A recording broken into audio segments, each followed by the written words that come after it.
Hello, ladies and gentlemen, boys and girls, people of the world, and more. Welcome back to another Doctor Who review, and today's review is The Brain of Morbius. Yes, a 1974 to 1981 serial, set with the brilliant Tom Baker as the Doctor. So, without further ado, let's get right into the review. Right, let's give you a little bit of a rundown. Think of Mary Shelley's Frankenstein mixed with Quasimodo from The Hunchback of Notre Dame. This is a great introduction to a kind of more sinister horror vibe of Doctor Who. Morbius is known to be this Time Lord that liked to experiment and uh, persecute and kill people. And this scientist, throughout the whole story, is trying to bring Morbius back from the dead because he's a part of this cult. The whole story, quite frankly, is really brilliant with the way it handles the theme of could you bring someone back from the dead?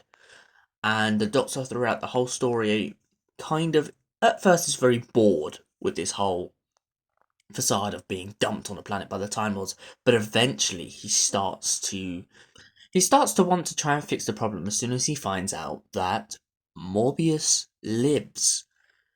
Everyone else is quite skeptical, even the Sisterhood in this episode, which we're going to go on to next and explain a little bit more about them. But at first, he is very. He's not really bothered the Doctor, but then he finds out that Morbius is alive.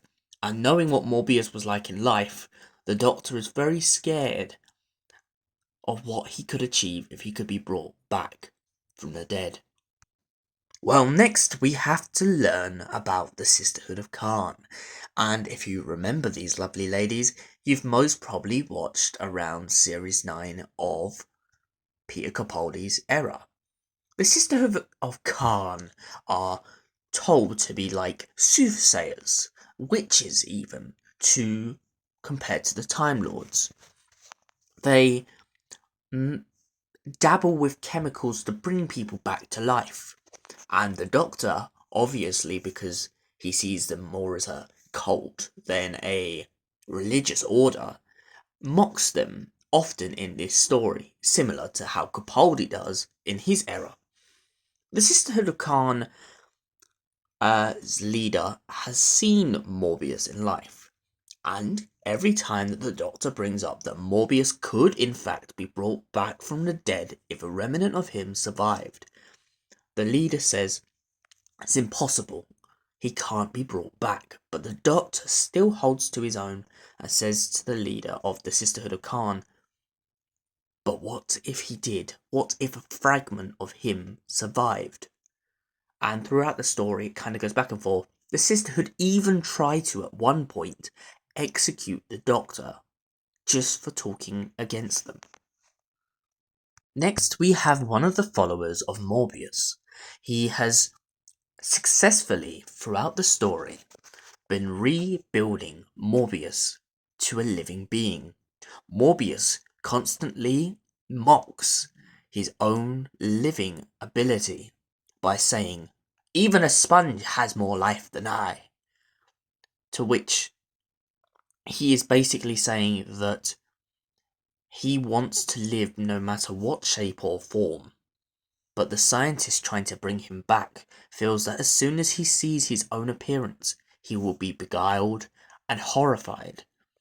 To which it does in fact happen.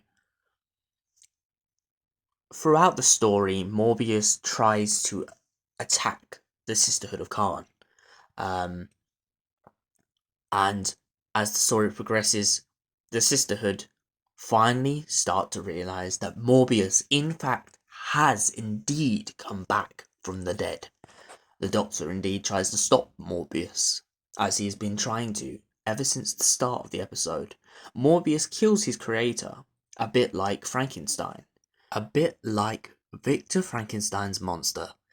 Well, as we get towards this next kind of ending part of the story, it gets a little bit controversial. The Doctor and Morbius agree to have a mind-off, which is when they merge their minds together to basically fight each other. Morbius starts flashing back through the Doctor's past lives, and the Doctor tries to flash into Morbius's mind to see his other incarnations. But as the Doctor does, and as Morbius starts going into the Doctor's mind, his mind starts to break when he realizes that the Doctor has lived way longer than a normal Time Lord.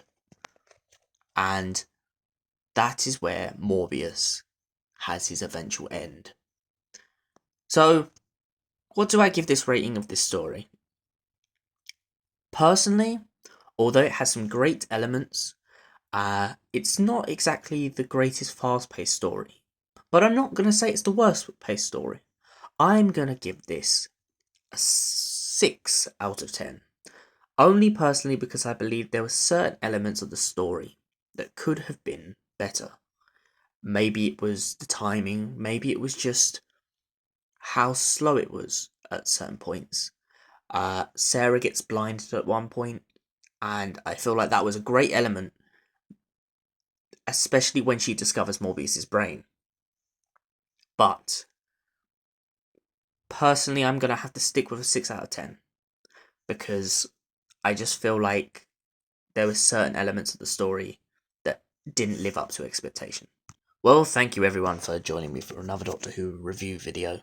I hope you've enjoyed this video, and if you liked the story or you didn't, let me know in the comments.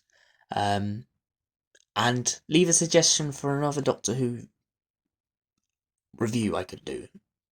Have a nice night, and stay beautiful. Goodbye.